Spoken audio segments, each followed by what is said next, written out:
नमस्कार मित्रों and good morning. रोज की तरह आज पुनः फिर से हम लोग अपने आपके चैनल जीआईसी मास्टर में आपका तहे दिल से स्वागत करता हूं।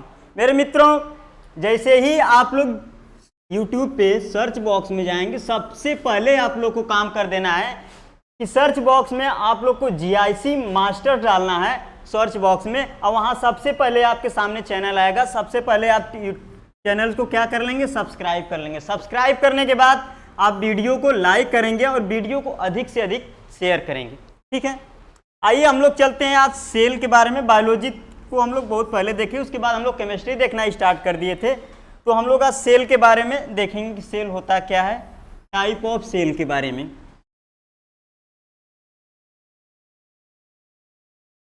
हम लोग आज देखेंगे unicellular and multicellular. Unicellular and multicellular cell होता क्या है उसको देखेंगे। तो फर्स्टली हम लोग आइए देखते हैं कि यूनिसेलुलर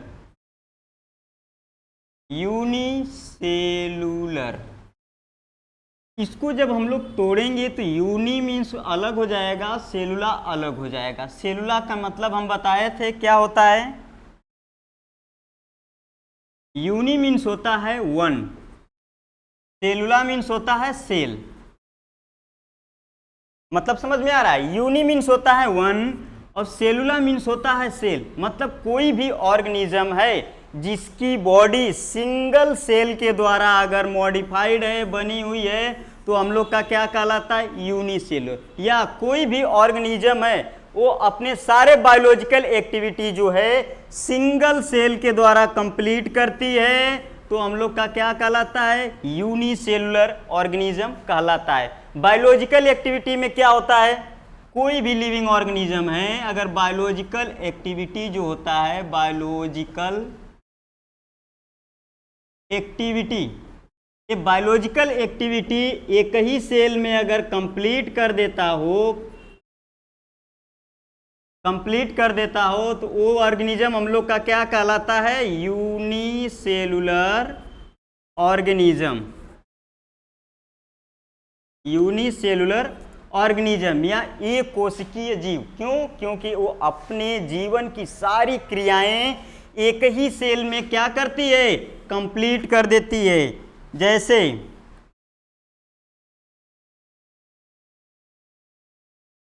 सारी क्रियाएं हम लोग के जीवन की क्या होती है, जैसे digestion, respiration, excretion and circulation. ठीक, पाचन, श्वसन, उत्सर्जन एंड परिसंचरण, ये सब क्रियाएं एक ही सेल के द्वारा अगर कंप्लीट कर रही है तो हम लोग का कौन सा ऑर्गेनिज्म कहलाएगा, यूनिसेलुलर ऑर्गेनिज्म कहलाएगा। जैसे हम लोग एग्जाम्पल में देख लेते हैं।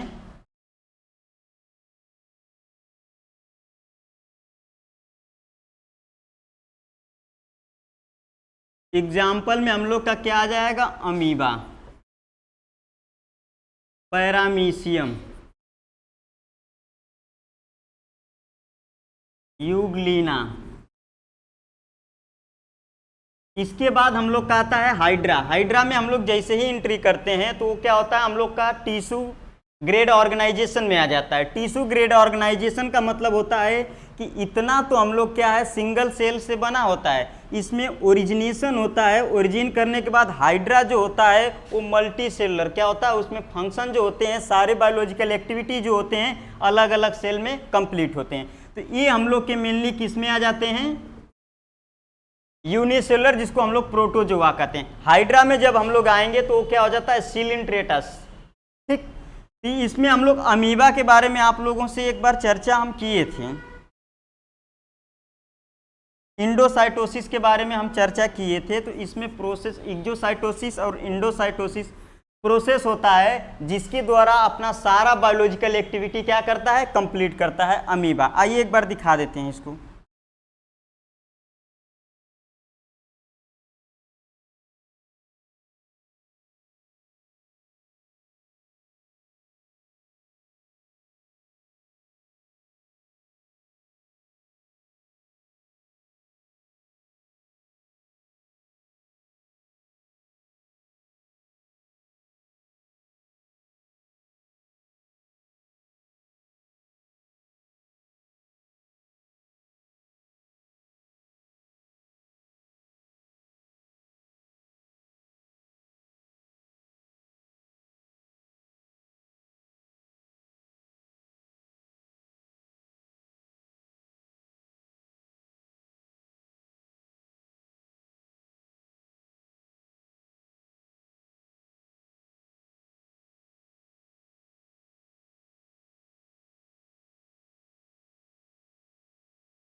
हम लोग का अमीबा यूनिसेलुलर में आता है, और ये अमीबा जो होता है इसमें मोशन जो होता है किसके द्वारा होता है? Pseudopodia, pseudopodia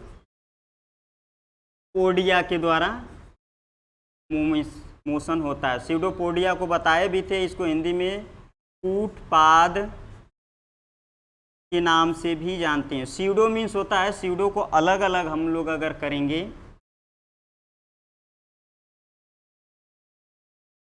pseudo plus podia. Pseudo means होता है फाल्स,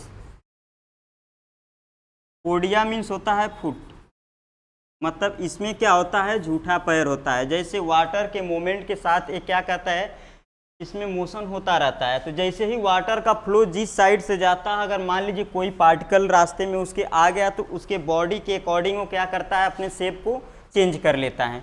जैसे मान लीजिए आप वाटर का फ्लो ऊपर से नीचे की तरफ हो रहा है, वाटर का फ्लो ऊपर से नीचे की तरफ हो रहा है, और इसमें यहाँ पे क्या है? फूड पार्टिकल्स हैं, ऊपर से नीचे की तरफ हो रहा है वाटर का फ्लो। मान लीजिए यहाँ पे फूड पार्टिकल्स हम लोग का पाया जा रहा है, ठीक है। तो यहाँ पे क्या करेगा? जैसे हम लोग क्या करते हैं, कभी कभी कपड़ा धुलते हैं, तो कपड़ा धुलते समय कोई बड़ा सा बबल्स आ जाता है, और सामने बड़ा सा बबल्स आ जाता है, आगे चल के एक छोटा सा कोई कंकड़ पत्थर आता है या कोई दूसरा बबल्स आ जाता है। तो ये बबल्स क्या करता है? ये अंदर की तरफ झुका हुआ हम लोग को ऐसा लगता है, या कोई पार्टिकल्स भी आता है तो वो अंदर की तरफ क्या करता है? फोल्ड कर लेता है।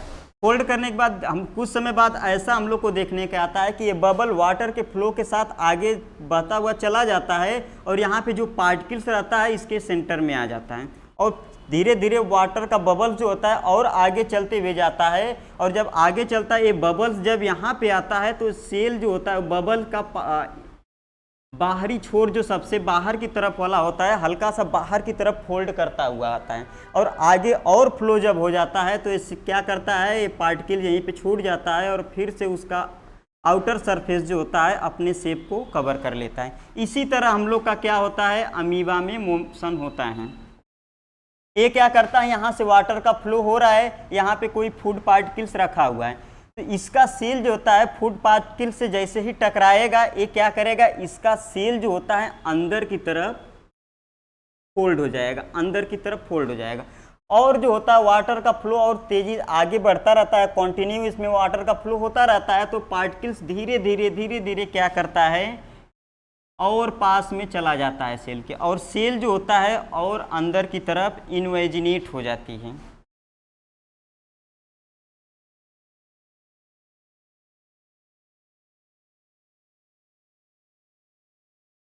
ये अंदर की तरफ और फोल्ड हो जाती है, और अंदर की तरफ फोल्ड हो जाती है। फिर एक समय ऐसा कंडीशन आता है कि बहुत ज़्यादा झुकाव होने के कारण क्या होता है? ये फूड पार्टिकल्स अंदर सेंटर में पहुंच जाता है, और ये सेल्स जो होता है वो क्या करता है? अपने ओरिजिनल पोजीशन को कवर करता है, और ये फूड पार्टिकल जो होता है हम लोग के फूड वैक्यूल सेंटर में पाए जाते हैं, और यहाँ से जाके क्या करता है? टकराता है यहाँ पे।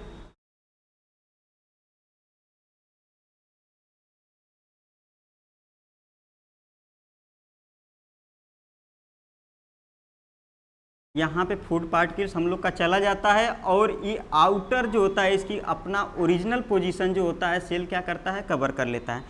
इसके बाद यहाँ पे फूड वैक्यूल्स की, ये तो फूड वैक्यूल्स हम लोग का है, फूड वैक्यूल्स यहाँ सेंटर में हम लोग का पाया जाता है न्यूक्लियस। यहाँ से क्या करता है? भोजन लेता है, यहाँ से न्यूट्रिएंट्स जो होते हैं, न्यूट्रिएंट्स हम बताए थे, न्यूट्रिएंट्स जो होते हैं कौन से होते हैं? 5 बताए थे। कार्बोहाइड्रेट, जितने भी न्यूट्रिएंट्स होते हैं, protein, fat, vitamin and minerals, ये सब क्या करते हैं? यहाँ से एब्जॉर्ब करने के बाद फिर ये जो होता है वाटर के फ्लो के साथ ये पार्टिकल आगे नहीं बढ़ता है, ये अमीबा क्या करता है? अपने आप को फिर आगे लेकर जाता है। जब आगे लेकर जाता है तो ये फूड पार्टिकल जो होता है अब क्या यहाँ से न्यूट्रिशन जो है मिल चुका है, जब न्यूट्रिशन मिल चुका है तो ये क्या है, वेस्ट प्रोडक्ट के रूप में हो गया है, ये वेस्ट प्रोडक्ट के रूप में हो चुका है।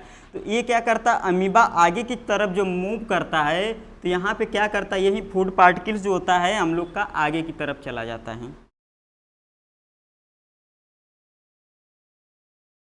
यही फूड पार्टिकल्स जो है अब हम लोग का वेस्ट प्रोडक्ट के रूप में क्या करेगा, इस साइड चला जाएगा।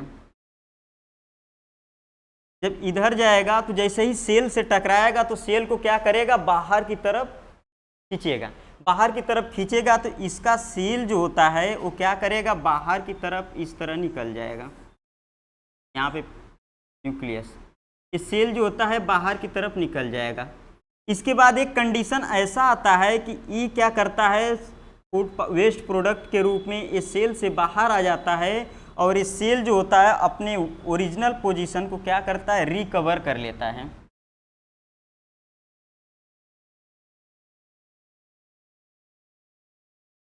ये अपने ओरिजिनल पोजीशन में आ जाएगा और ये वेस्ट प्रोडक्ट जो है ये क्या करेगा, आउटसाइड में निकल जाएगा, जिसको रिकवर कर लेते हैं। ये फूड पार्टिकल जब अमीबा के अंदर जाता है तो उसको हम लोग कहते हैं इंडोसाइटोसिस, इंडोसाइटोसिस। और फूड पार्टिकल्स जब अमीबा से बाहर निकलता है तो उसको हम लोग क्या कहते हैं, एक्सोसाइटोसिस। ठीक, अमीबा से अंदर जब फूड पार्टिकल्स आ रहा है, इंड का मतलब होता है अंदर की तरफ, साइटोसिस का मतलब होता है सेल। यहाँ पे सेल क्या है, अंदर की तरफ जा रहा है, और एक्सो मीन्स होता है आउटसाइड, एक्सो मीन्स होता है आउट, और साइटोसिस मीन्स होता है सेल। मतलब यहाँ पे सेल जो होता है, सेल होता है बाहर हो जाता है, बाहर होने से क्या होता है, फूड वेस्ट प्रोडक्ट जो है सेल से बाहर निकल जाता है। तो एक्सोसाइटोसिस में हम लोग का एक्सक्रीशन प्रोसेस होता है और इंडोसाइटोसिस में हम लोग का डाइजेशन प्रोसेस होता है। और रेस्पिरेशन एंड सर्कुलेशन प्रोसेस जो होता है, इसमें जब हम लोग का एब्जॉर्प्शन हो जाता है, न्यूट्रिएंट्स का एब्जॉर्प्शन हो जाता है इन सब न्यूट्रिएंट्स का, तो उसमें हम लोग सर्कुलेशन और रेस्पिरेशन के थ्रू सभी बॉडी पार्ट्स में क्या करता है, उसका सर्कुलेशन होता रहता है। ठीक, इसके बाद आइए हम लोग देखते हैं मल्टी सेलुलर।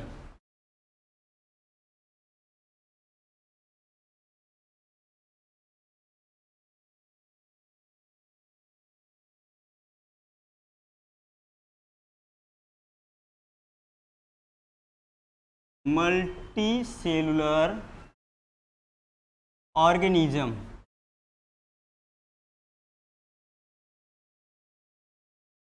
इसको भी हम लोग दो भाग में तोड़ देंगे, multi plus cellular.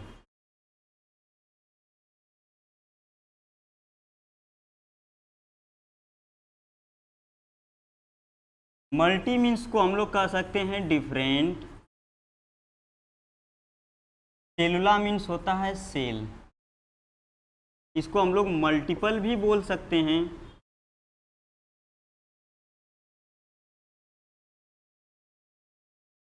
Multiple,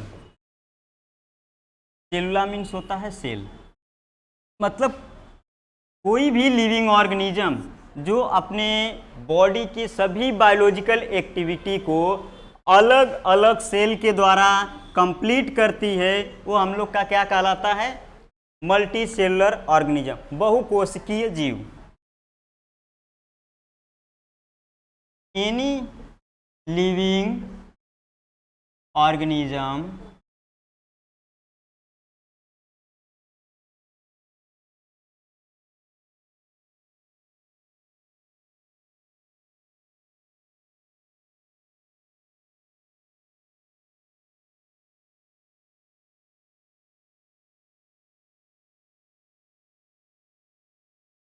organism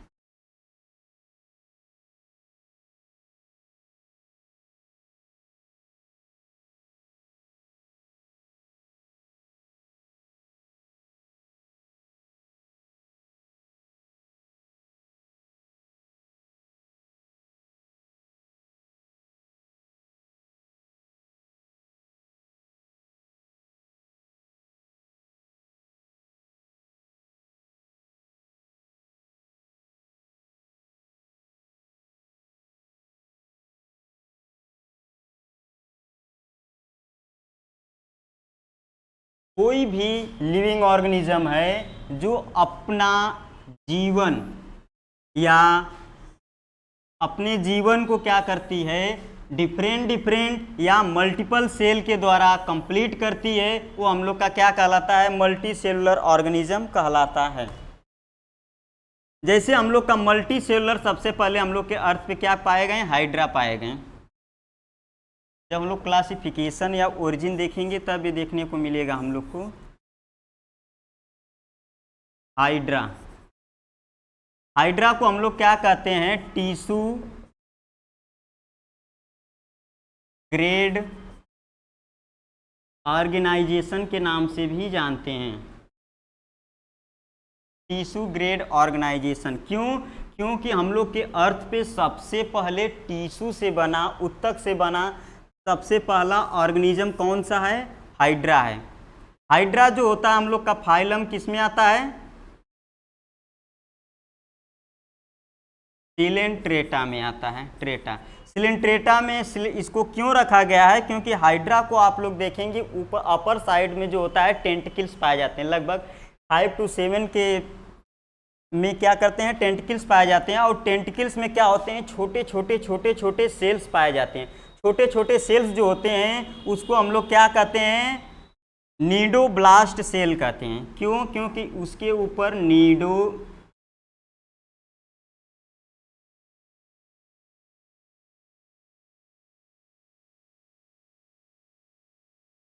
cnidoblast cell पाए जाते हैं। इसको दंश कोशिका के नाम से भी जानते हैं, दंश कोशिका। ये नीडोब्लास्ट सेल जो होते हैं, कोई भी लिविंग ऑर्गेनिज्म जैसे ही हाइड्रा के पास जाता है, कोई भी लिविंग ऑर्गेनिज्म हाइड्रा के पास जैसे ही जाता है, वो दंश कोशिका के द्वारा क्या करते हैं,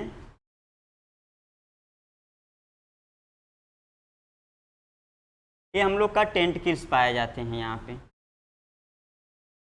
ये छोटे ऊपर अपर साइड में क्या होते हैं, टेंटिकल्स पाए जाते हैं। ये टेंटिकल्स और टेंटिकल्स के ऊपर क्या होते हैं, हम लोग के नीडोब्लास्ट सेल पाए जाते हैं।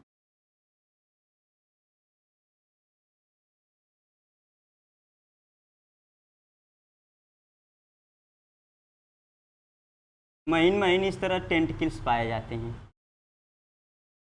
जैसे भी कोई लिविंग ऑर्गेनिज्म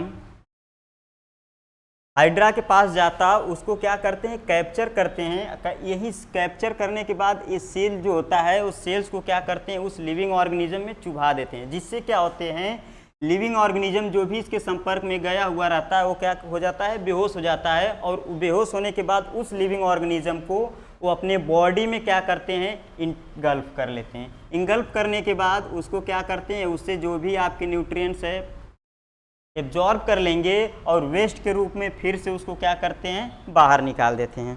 ठीक, इसके बाद ये तो हम लोग के अर्थ पे सबसे पहले टिश्यू ग्रेड ऑर्गेनाइजेशन या मल्टी सेलुलर, जो कि हम लोग के जितने भी बायोलॉजिकल एक्टिविटी होते हैं वो अलग अलग सेल्स के द्वारा आल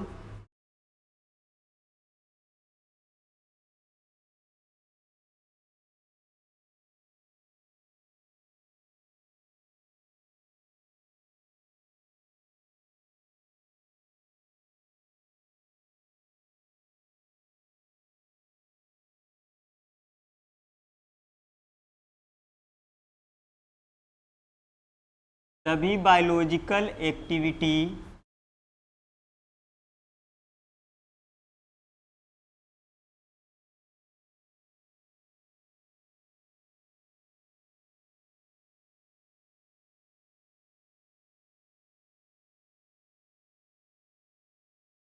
कंप्लीट कर देते हैं।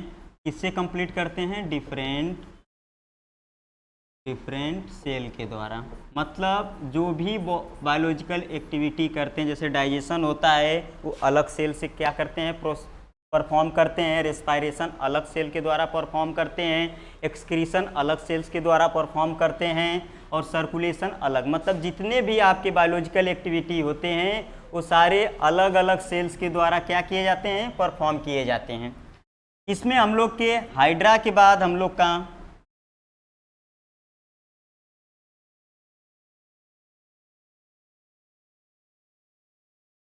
इसके आगे जितने भी हम लोग के लिविंग ऑर्गेनिज्म होते हैं सभी पाए जाते हैं, सभी को लिख लेते हैं।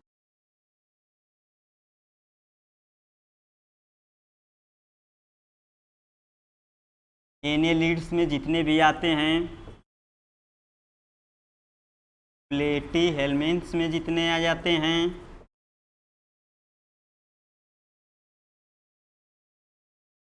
आर्थ्रोपोड्स में जितने आ जाते हैं, उसके बाद कॉर्डेट्स में जितने आ जाते हैं, ये सब हम लोग के क्या हैं, मल्टी सेलुलर ऑर्गेनिज्म हैं। कॉर्डेट्स ये सब हम लोग के क्या होते हैं, मल्टी सेलुलर ऑर्गेनिज्म होते हैं। एनेलिड्स का मतलब होता है जो सेगमेंटेड होते हैं, जिसमें सेगमेंट, आर्थ्रोपोड्स होते हैं, प्लेटी हेलमिन्थ्स होता है, कॉर्डेट्स होता है। कॉर्डेट्स फाइलम में क्या होते हैं, हम लोग आते हैं। हम लोग जितने भी अपने बायोलॉजिकल एक्टिविटी होते हैं सारे अलग अलग ऑर्गन के द्वारा कंप्लीट, हम लोग सेल के द्वारा तो कंप्लीट करते हैं। स्टार्टिंग में हम आप लोग को बताया थे कि ऑर्गन का फॉर्मेशन जो होता है,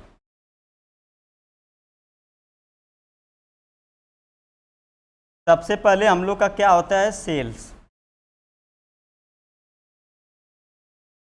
प्रोकैरियोट, प्रोकैरियोट से यूकैरियोट, यूकैरियोट से हम लोग का क्या बनता है, यूनिसेलुलर। यूनिसेलुलर जब हम लोग स्टार्टिंग में हम लोग बायोलॉजी को स्टार्ट किए थे तो बताए थे ओमनी सेलुला ई सेलुला के बारे में बताए थे। रुडोल्फ विर्चो ने बताया था कि कोई भी आपका सेल्स जो होता है अपने प्री एग्जिस्टिंग सेल से बना हुआ होता है। तो यूनिसेलुलर से हम लोग का कौन सा सेल बनेगा, मल्टी सेलुलर बनेगा। कौन सा, मल्टी सेलुलर। अपने प्री एग्जिस्टिंग सेल मतलब पुराने सेल से हमेशा नए सेल का फॉर्मेशन होता है। इसके बाद मल्टी सेलुलर जहाँ बनेगा उसके बाद क्या, बहुत सारे सेल यहाँ पे टिश्यू बन जाएंगे।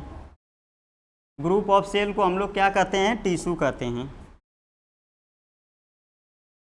टिश्यू के बाद हम लोग के क्या होते हैं, ग्रुप ऑफ टिश्यू जो होते हैं एक बंडल के रूप में हो जाते हैं तो ऑर्गन बनाते हैं। ऑर्गन जो होते हैं, ऑर्गन सिस्टम, ऑर्गन सिस्टम जो होते हैं हम लोग का क्या बना देता है, बॉडी बना देता है। ठीक, तो हम लोग का रुडोल्फ विर्चो ने दिया था कि कोई भी सेल्स जो होता है अपने प्री एग्जिस्टिंग सेल से बना हुआ होता है। देखिए प्रो मीन्स क्या होता है, प्रिमिटिव टाइप के न्यूक्लियस पाए जाते हैं। प्रिमिटिव टाइप के न्यूक्लियस में क्या होता है, कुछ चेंजेज होता है तो हम लोग का यूकैरियोट्स बनता है। यूकैरियोट्स में क्या होता है, हम लोग का न्यूक्लियस जो होता है वेल डेवलप्ड टाइप का पाया जाता है। इसके द्वारा फिर हम लोग का यूनिसेलुलर, यूनिसेलुलर में क्या होता है, इसमें डिवीजन होता है। इसमें डिवीजन होता है, उस समय हम लोग क्या कहते हैं, रिप्रोडक्शन का एग्जाम्पल भी लेके बताए थे कि एक गैमेट दूसरे गैमेट से क्या करते हैं, क्रॉस फर्टिलाइज करते हैं, तो उसमें डिवीजन होता है। तो डिवीजन होके ऑफ स्प्रिंग कैसे बनता था उसको दिखाए थे मल्टी सेलुलर। मल्टी सेलुलर क्या होते हैं, फिर टिश्यू को बनाते हैं। ग्रुप ऑफ सेल जो होता है टिश्यू, टिश्यू क्या होते हैं, ऑर्गन, ऑर्गन से ऑर्गन सिस्टम, ऑर्गन सिस्टम से हम लोग का बॉडी बनता है। तो हम लोग क्या होते हैं, कॉर्डेट्स में आते हैं, कॉर्डेट्स के मैमल्स में हम लोग आते हैं। मैमल्स, कॉर्डेट्स के मैमल्स में हम लोग आते हैं। तो कोई भी बायोलॉजिकल एक्टिविटी क्या होता है, हम लोग अलग अलग कंप्लीट करते हैं। जैसे डाइजेशन होता है, डाइजेस्टिव सिस्टम हम लोगों में पाया जाता है, हम लोग डाइजेस्टिव सिस्टम से डाइजेशन कंप्लीट करते हैं। सर्कुलेशन जो होता है, सर्कुलेटरी सिस्टम पाया जाता है हम लोग के बॉडी में, उससे सर्कुलेशन को कंप्लीट करते हैं। एक्सक्रीशन होता है, हम लोग के बॉडी में एक्सक्रीटरी सिस्टम पाया जाता है, एक्सक्रीशन को उससे कंप्लीट कर लेते हैं। ठीक है, ये था मल्टी सेलुलर। अब हम लोग आते हैं प्रोकैरियोट एंड यूकैरियोट्स में।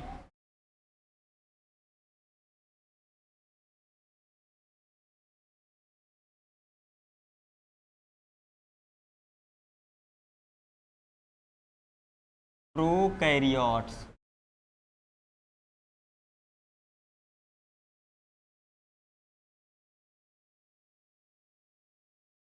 इसको तोड़ेंगे, pro plus karyon. Pro means क्या हो जाता है, प्रिमिटिव, या इसको अनडेवलप्ड भी कह सकते हैं, अनडेवलप्ड। कैरियन मीन्स क्या होता है, न्यूक्लियस, न्यूक्लियस मतलब कोई भी सेल्स है, जिसमें न्यूक्लियस क्या होता है, अनडेवलप्ड या प्रिमिटिव टाइप का न्यूक्लियस पाया जाता है, तो हम लोग का सेल कौन सा सेल कहलाएगा, प्रोकैरियोट सेल कहलाता है। ठीक है, प्रोकैरियोट, इसमें न्यूक्लियस, या तो हम लोग को न्यूक्लियस को हम लोग क्या कह सकते हैं,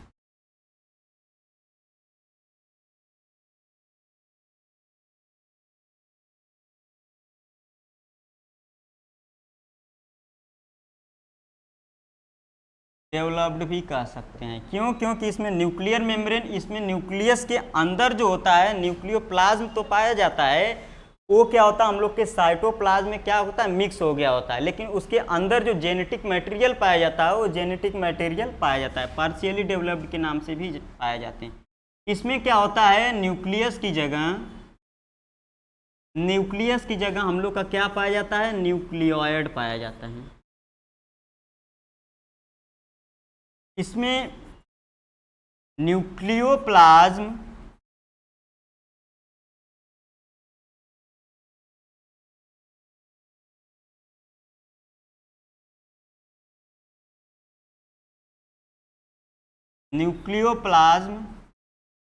और साइटोप्लाज्म दोनों एक दूसरे में क्या हो गए रहते हैं, मिक्स हुए रहते हैं, मिक्सअप रहते हैं। क्यों मिक्सअप रहते हैं,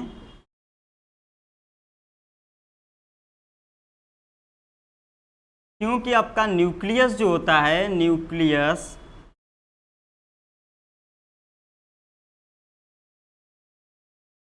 न्यूक्लियस जो रहता है, उस न्यूक्लियस में हम लोग का क्या पाया जाता है, न्यूक्लियर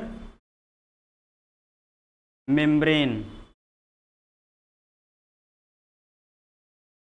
एब्सेंट रहता है।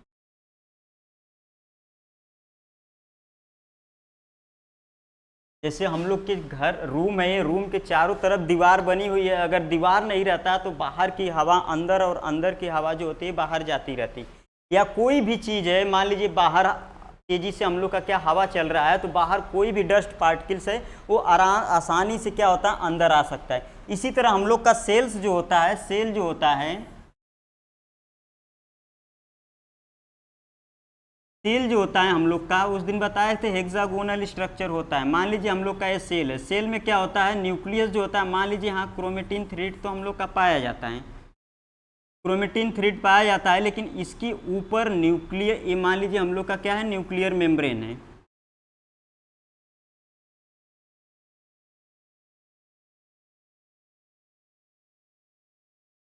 ये न्यूक्लियर मेम्ब्रेन है। ये न्यूक्लियर मेम्ब्रेन जो होता है वो क्या कराता है, पाया नहीं जाता है, जिसकी वजह से अंदर न्यूक्लियस के अंदर जो भी लिक्विड मटेरियल है वो बाहर वाले लिक्विड मटेरियल के साथ क्या हुए रहते हैं, मिले हुए रहते हैं। अगर ये न्यूक्लियर मेम्ब्रेन, जैसे बाहर की हवा अंदर और अंदर की हवा अगर दीवार नहीं रहता तो एक दूसरे से मिला हुआ रहता कि नहीं रहता, इसी तरह इसमें क्या होता है, न्यूक्लियर मेम्ब्रेन, ये न्यूक्लियर मेम्ब्रेन जो होती है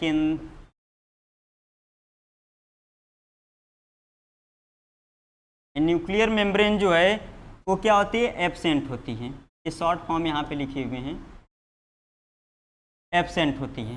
न्यूक्लियस मेम्ब्रेन एब्सेंट होती है, जिसकी वजह से अंदर की तरफ ये जो लिक्विड मटेरियल पाए जाते हैं, वो लिक्विड मटेरियल बाहर के लिक्विड मटेरियल के साथ क्या हुए रहते हैं, वो मिक्स हो गए हुए रहते हैं, इसके साथ एक दूसरे से घुले मिले हुए रहते हैं। ठीक,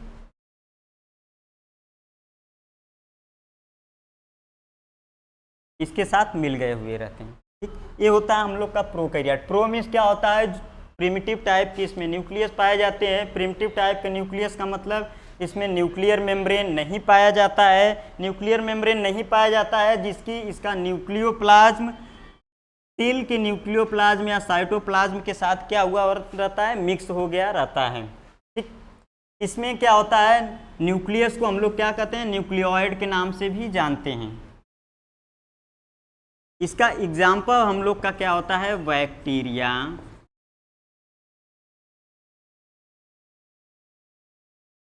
mycoplasma, BGA, blue green algae के नाम से भी जिसको हम लोग जानते हैं, ब्लू ग्रीन एल्गी। ये सब हम लोग का क्या है, प्रोकैरियोट्स में पाए जाते हैं।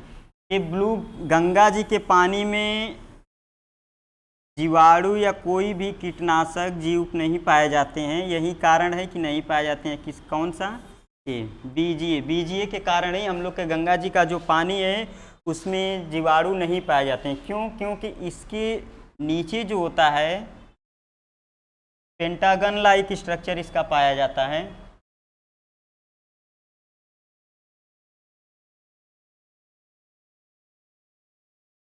आपका ब्लू ग्रीन एल्गी जिसको साइनोबैक्टीरिया के नाम से भी जानते हैं, बीजीए, इसको साइनोबैक्टीरिया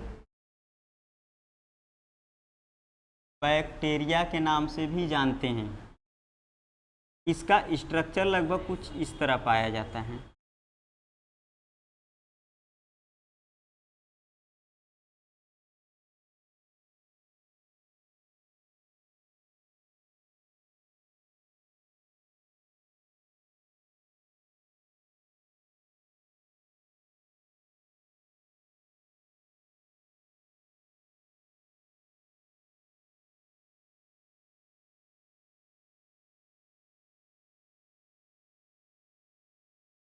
इस तरह हम लोग का स्ट्रक्चर पाया जाता है।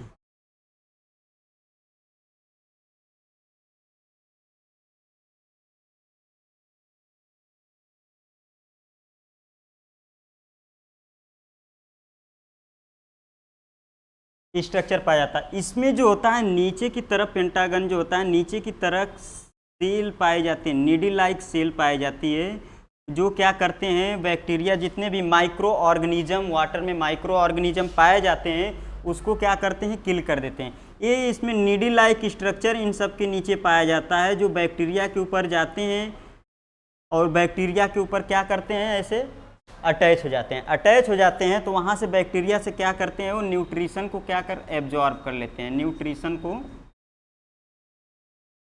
एब्जॉर्ब कर लेते हैं। एब्जॉर्ब करने के बाद अपना न्यूट्रिशन या फूड तो वहाँ से ले लिया और वो बैक्टीरिया क्या कर जाता है, डेड कर जाता है। बैक्टीरिया को क्या करते हैं, अटैच हो जाते हैं। अटैच होने के बाद न्यूट्रिशन वहाँ से प्राप्त कर लेते हैं। प्राप्त करने के बाद क्या कर, न्यूट्रिशन ले लिया, न्यूट्रिशन लेने के बाद क्या करते हैं, वो बैक्टीरिया डेड कर जाते हैं, जिसकी वजह से हम लोग के गंगा जी का जो पानी है उसमें बीजीए की मात्रा सबसे ज़्यादा होती है। बीजीए की मात्रा सबसे ज़्यादा होता है। इसी की वजह से आजकल क्या है कि हम लोग का जितने भी पॉल्यूटेड वाटर जो हैं ये अधिक मात्रा में हम लोग के वाटर में जा रहे हैं, जिसकी वजह से ये आपके ब्लू ग्रीन एल्गी की मात्रा भी डे बाय डे क्या हो रही है, डिक्रीज कर रही है। जिसकी वजह से आज के समय में हम लोग देखेंगे कि गंगा जी का पानी है जिसको पवित्र जल के नाम से भी जानते हैं, उसमें भी क्या होते हैं, छोटे छोटे माइक्रो ऑर्गेनिज्म क्या है, पाए जा रहे हैं। ठीक, तो ये पॉल्यूशन की वजह से डे बाय डे क्या हो रहे हैं, इंक्रीज हो रहे हैं, और ये बैक्टीरिया क्या है, डे बाय डे इंक्रीज कर रहा है, जिसकी वजह से हम लोग के गंगा वाटर जो है वो क्या हो रहा है, डे बाय डे उसमें पॉल्यूशन इंक्रीजमेंट हो रहा है। लेकिन पहले क्या होता था, ये बीजीए की वजह से ही हम लोग के गंगा जी के वाटर में कोई भी माइक्रो ऑर्गेनिज्म नहीं पाए जाते थे। ठीक है,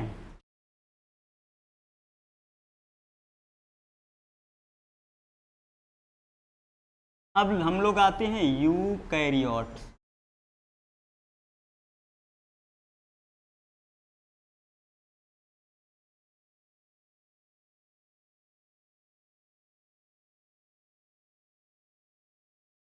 पहला यू होता है, दूसरा हम लोग का क्या होता है, तोड़ेंगे इसको तो कैरियन हो जाता है।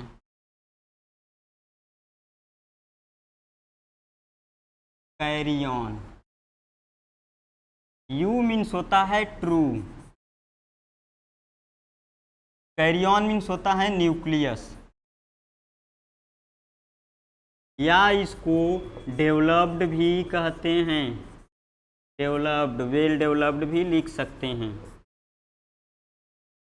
मतलब कोई भी लिविंग ऑर्गेनिज्म है जिसका सेल पूरी तरीके से विकसित है या वेल डेवलप्ड टाइप का न्यूक्लियस अगर उसमें पाया जा रहा है तो हम लोग का क्या कहलाएगा, यूकैरियोटिक सेल कहलाएगा। ठीक, यूकैरियोटिक सेल में जैसे हम लोग देख लेते हैं,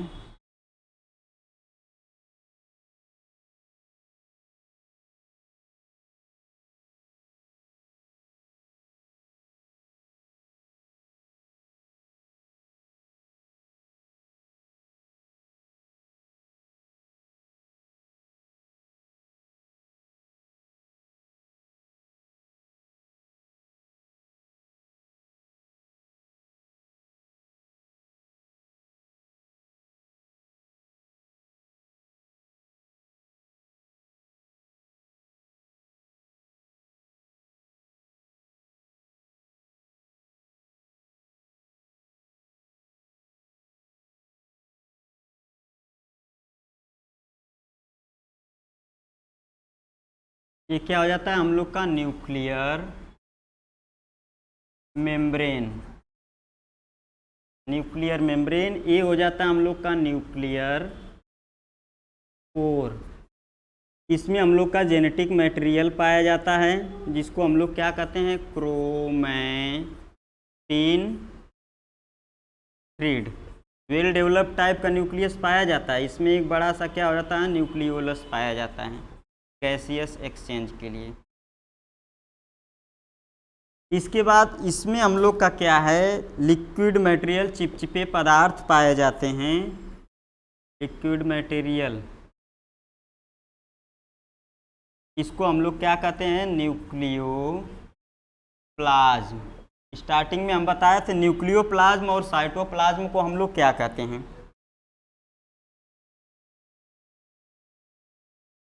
ये हम लोग का न्यूक्लियर मेम्ब्रेन केंद्रक झिल्ली है, केंद्रक झिल्ली। ये न्यूक्लियर मेम्ब्रेन के लगभग 5 से 7 जो होते हैं, साइड में क्या होते हैं, छोटे छोटे छिद्र पाए जाते हैं। 5 से 7 में 4 यहाँ पे है। यहाँ पे क्या होते हैं, छोटे छोटे छिद्र पाए जाते हैं, जो क्या होते हैं, हम लोग के ट्रांसपोर्ट में हेल्प करते हैं। बाहर से कोई भी मटेरियल को अंदर, और अंदर से कोई भी किसी भी मटेरियल को सेल के बाहर, न्यूक्लियस के बाहर जाने में सहायता करते हैं। इसको हम लोग क्या कहते हैं, न्यूक्लियर पोर, केंद्रक झिल्ली के नाम से जानते हैं। केंद्रक छिद्र, छिद्र होता है केंद्रक छिद्र। इसके बाद इसमें जो होता है हम लोग के चिपचिपे पदार्थ पाए जाते हैं, जिलेटिनस मटेरियल पाए जाते हैं। और उस जिलेटिनस मटेरियल को, न्यूक्लियस को यहाँ बड़ा बना के दिखा रहे हैं आप लोग को हम।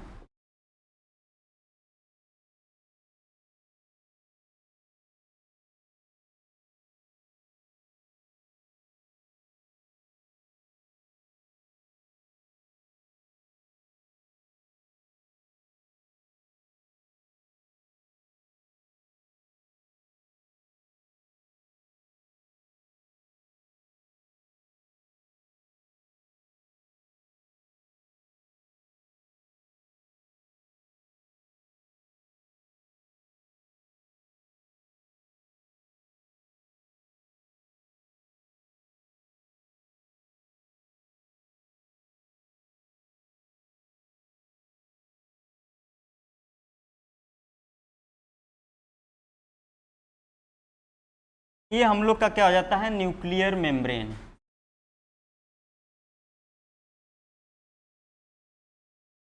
न्यूक्लियर मेम्ब्रेन,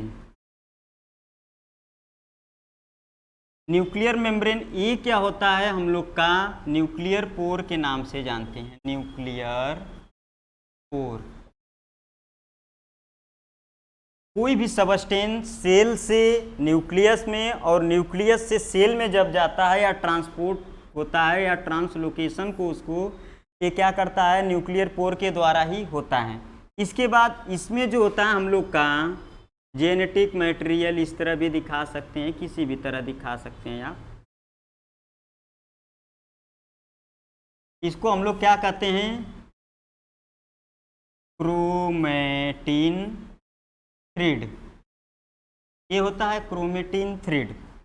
इसमें बड़ा सा एक खाली जगह पाया जाता है, जिसको हम लोग क्या कहते हैं, न्यूक्लियोलस। न्यूक्लियोलस के नाम से जानते हैं। इसके बाद इसमें हम लोग का जो होता है चिपचिपे पदार्थ जो होते हैं वो पाए जाते हैं।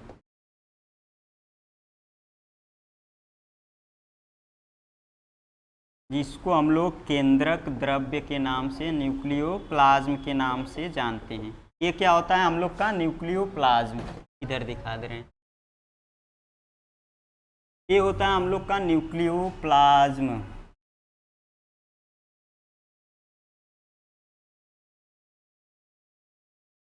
न्यूक्लियोप्लाज्म, ठीक।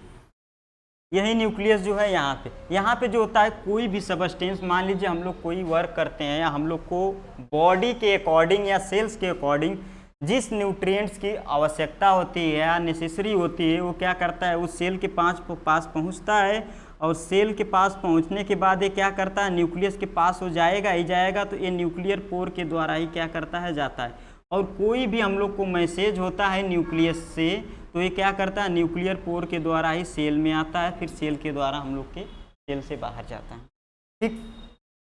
तो न्यूक्लियस के इतने पार्ट्स हैं। तो हम लोग के यूकैरियोटिक सेल में जो होता है, न्यूक्लियस जो होता है वेल डेवलप्ड टाइप का पाया जाता है, पूर्ण विकसित प्रकार का पाया जाता है। क्यों? क्योंकि इसमें जितने भी आपके न्यूक्लियस के पार्ट्स होते हैं, न्यूक्लियस के पार्ट्स जितने होते हैं वे वेल डेवलप्ड टाइप के पाए जाते हैं। और साथ ही साथ इसमें आपके सेल्स में जो कुछ भी आपके सेल ऑर्गेनेल्स पाए जाते हैं, मान लीजिए माइटोकॉन्ड्रिया हो गया, गोल्जी ऑपरेटस हो गया,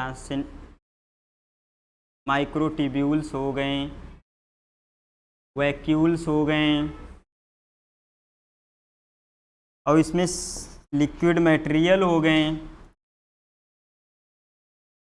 आपके लिक्विड मटेरियल या जिलेटिनस मटेरियल हो गए। ये सब क्या होते हैं, हम लोग के फ्री फॉर्म में, ग्रेन्यूल के फॉर्म में पाए जाते हैं, या पूरी तरीके से डेवलप्ड टाइप के होते हैं। न्यूक्लियस के चारों तरफ क्या होता है, ईआर पाया जाता है, एंडोप्लाज्मिक रेटिकुलम, और उस एंडोप्लाज्मिक रेटिकुलम के ऊपर हम लोग का क्या पाया जाता है, राइबोसोम्स पाए जाते हैं। इसको जब सेल ऑर्गेनल्स हम लोग पढ़ा जाएगा तो सेल ऑर्गेनल्स में अच्छे से एक एक चीज़ का डायग्राम हम लोग देखेंगे, ठीक है। तो इसमें आपके यूकैरियोटिक सेल में न्यूक्लियस जो होता है वो पूर्ण विकसित या वेल डेवलप्ड टाइप के पाए जाते हैं, ठीक। इसके बाद हम लोग आ जाते हैं सेल का साइज कैसा होता है, सेल्स का नंबर कैसा होता है, सेल का शेप कैसा होता है।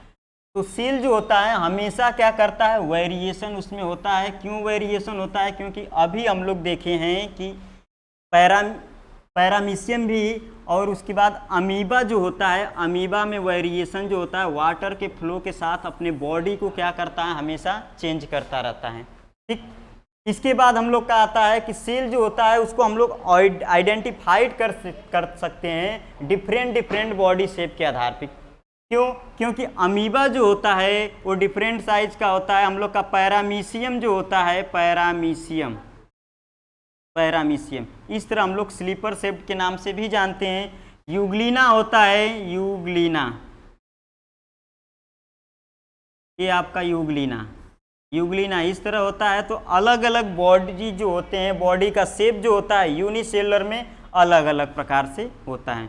इसी में आपका साइकॉन आ जाता है, क्योंकि ओरिजिन का बेस जिसको हम लोग मानते हैं, सबसे पहले ओरिजिन प्रोकैरियोट से पोरीफेरा में वो आते हैं, तो उसका जो होता है हम लोग का शेप जो होता है लगभग इस तरह का होता है। ये प्लांट के आकार का ये जीव है, ये प्लांट के आकार का क्या होता है, इसका बॉडी होता है। इसमें छोटे छोटे साइड में आप लोग बुक में देखे होंगे पोर्स पाए जाते हैं। तो इसका बॉडी जो होता है हम लोग का कैसा होता है, अलग अलग जीवों का अलग अलग होता है, इसलिए फिक्स नहीं होता है कि इसका शेप कैसा। ये देखिए इसमें सिलेंड्रिकल शेप में होता है, इसमें स्लीपर शेप्ड में हो जाता है, इसमें क्या होता है हम लोग का ओवल शेप्ड में लगभग पाए जाते हैं। तो इसका बॉडी क्या होता है, हमेशा चेंज होने देखने को मिलता है। ये मल्टी सेलुलर ऑर्गेनिज्म में जो सेल का शेप जो होता है वो मल्टी सेलुलर में वो भी अलग अलग होता है। मतलब बॉडी के पोजीशन पे, जिस पोजीशन पे पाए जाते हैं उस पोजीशन के आधार पे उसको क्या करते हैं, आइडेंटिफाइड करते हैं। जैसे हम लोग के मसल्स में जो होते हैं, मस्कुलर टिश्यू जो पाए जाते हैं उसका शेप अलग होता है। हम लोग के हार्ट में जो होते हैं, इंटरनल बॉडी में जो टिश्यूज पाए जाते हैं उसका शेप जो होता है या सेल्स पाए जाते हैं उसका शेप अलग होता है, कार्डियक का अलग होता है, सबका जो होता है हम लोग का अलग अलग शेप देखने को मिलता है। ठीक, इसके बाद हम लोग का सेल का साइज जो होता है वो हमेशा क्या करता है, वेरी करता रहता है। हम लोग के ह्यूमन बीइंग में सेल जो होता है वो कैसा पाया जाता है, ह्यूमन बीइंग में सेल जो होता है हम लोग का 8 to 25 माइक्रोमीटर क्या होता है, माइक्रोन का होता है। सेल को हम लोग मेजर्ड करते हैं, मेनली हम लोग किस में करते हैं, एंगस्ट्रॉम में या माइक्रोमीटर में हम लोग क्या करते हैं, इसको मेजर्ड करते हैं। हम लोग सभी का अपना अपना मापन होता है, जैसे टेम्परेचर को हम लोग डिग्री सेल्सियस में नापते हैं, इसी तरह हम लोग का इसका मेजरमेंट होता है कि सेल जो होता है हम लोग का माइक्रो, जिसको हम लोग अपने वन सेल को हम लोग आंखों से नहीं देख सकते हैं, ये माइक्रोन में होता है। इसलिए हम लोग क्या होता है, इसका हम लोग का एक सेल का साइज जो होता है हमेशा वेरी करता है 8 to 25 माइक्रोमीटर के बीच में। ये ह्यूमन का है। ठीक, एक होता है हम लोग का प्लाज्मोडियम वाइवेक्स होता है स्पोरोजोइड, जिसको हम लोग सबसे छोटे सेल्स के नाम से भी जानते हैं। उसमें सेल्स जो होता है वो कितने का होता है, 2 माइक्रोमीटर का पाया जाता है। किसमें, प्लाज्मोडियम और स्पोरोजोइड में जो सेल होता है कितना पाया जाता है, उसका साइज 2 माइक्रोमीटर का पाया जाता है। इसिटाबुलेरिया एक जीव होता है, इसिटाबुलेरिया जीव में जो होता है उसका साइज जो होता है वो कितना होता है, लगभग 10 माइक्रोमीटर का होता है। इसके बाद हम लोग नंबर पे आते हैं। नंबर पे सेल जो होता है किसी भी ऑर्गेनिज्म के बॉडी का साइज जो होता है उस पर डिपेंड करता है कि उसका बॉडी का साइज जो है कितना है, उसके अकॉर्डिंग क्या होता है, उसमें हम लोग का नंबर्स पाए जाते हैं। मान लीजिए अगर हम लोग कोई भी 60 kg का पर्सन है, कोई भी 60 kg का अगर पर्सन है तो उसमें लगभग सेल जो होते हैं यहाँ पे दिखाए हुए हैं,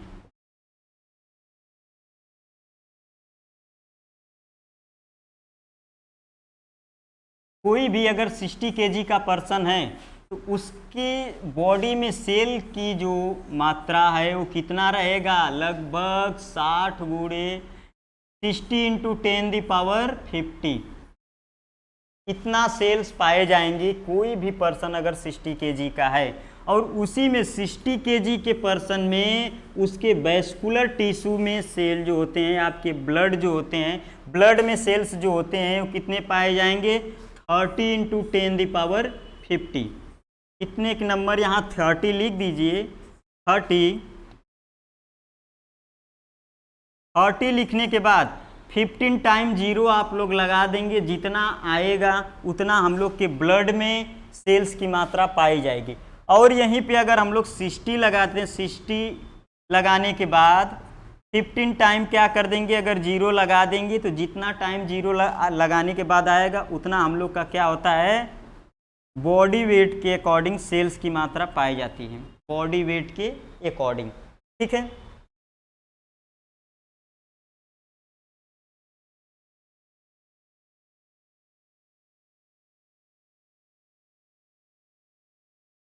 तो मेरे मित्रों इतना आज हम लोग देखें unicellular, multicellular, unicellular, multicellular. Unicellular में हम लोग देखे थे कोई भी लिविंग ऑर्गेनिज्म क्या होता है, उसके सारे बायोलॉजिकल एक्टिविटी होते हैं सिंगल सेल के द्वारा कंप्लीट होता है। यूनिसेलुलर में हम बायोलॉजिकल एक्टिविटी क्या होते हैं, कोई किसी भी लिविंग ऑर्गेनिज्म में बायोलॉजिकल प्रोसेस या बायोलॉजिकल एक्टिविटी कौन कौन से होते हैं, डाइजेशन होता है, रेस्पिरेशन होता है, एक्सक्रीशन होता है, सर्कुलेशन होता है, यही सब बायोलॉजिकल एक्टिविटी होते हैं। तो सिंगल सेल के द्वारा किसी भी लिविंग ऑर्गेनिज्म में अगर कंप्लीट हो रहा है तो हम लोग का यूनिसेलुलर कहलाएगा।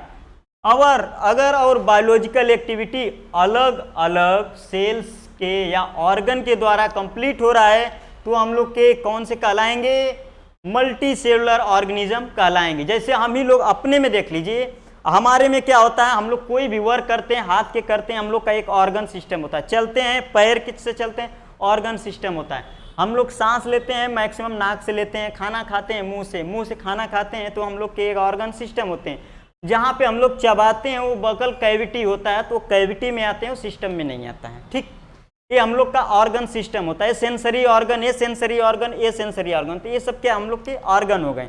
हम लोग खाना खाते हैं, खाना खाने के बाद डाइजेशन करते हैं डाइजेस्टिव सिस्टम के द्वारा, वो अलग सिस्टम उसका हो जाता है।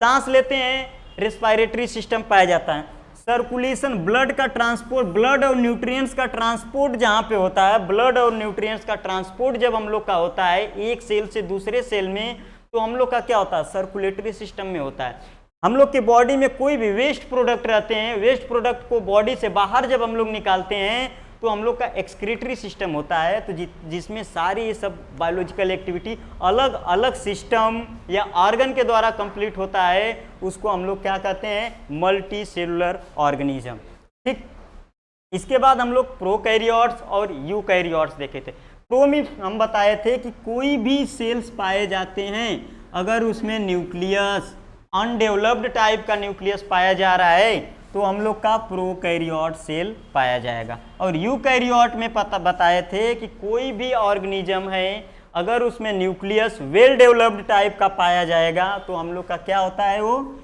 यूकैरियोटिक सेल कहलाता है।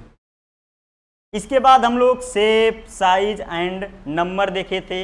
अकॉर्डिंग टू बॉडी नंबर्स होता है, शेप जो होता है हमेशा किसी भी यूनिसेलुलर में क्या होता है, डिफरेंट डिफरेंट टाइप के होते हैं। मल्टी सेलुलर में भी पोजीशन के बेस पे डिफरेंट डिफरेंट टाइप के होते हैं। साइज भी जो होता है हम लोग देखे थे कि ह्यूमन में जो साइज होता है वो 8 to 25 माइक्रोमीटर वेरी करता रहता है। हम लोग के स्पोरोजोइट और प्लाज्मोडियम वाइवेक्स में जो सेल का साइज होता है वो 2 माइक्रोमीटर होता है। और इसेटिपुलेरिया एक जीव होता है, उसमें सेल का साइज जो होता है क्या होता है, 10 माइक्रोमीटर होता है। मेरे मित्रों, अगर मेरा ये कंटेंट आप लोगों को अच्छा लगा, समझ में आया, तो प्लीज़ वीडियो को अधिक से अधिक मेरे शेयर कीजिए। और वीडियो पे लाइक बटन है, लाइक बटन को आप लोग दबा के वीडियो